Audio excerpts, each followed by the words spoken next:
నా పేరు సిహెచ్ దానేశ్వరి అండి. మా ఊరు పసలపూడి ఉండ్రాజారం మండలం.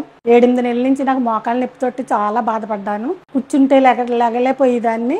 పడుకున్నప్పుడు కాళ్ళు ముడుచుకునేటప్పుడు చాలా బాధపడేదాన్ని. ఆర్జేరా హాస్పిటల్లో చాలా బాగుంది. ఇప్పుడు ఇదివరకు కూర్చోలేకపోయేదాన్ని, కూర్చొని ఒకవేళ లెగలేకపోయేదాన్ని. ఇప్పుడు పర్వాలేదు, కూర్చుంటున్నాను. ఈ డాక్టర్ అమ్మ గారికి, సిబ్బందికి నా కృతజ్ఞతలు.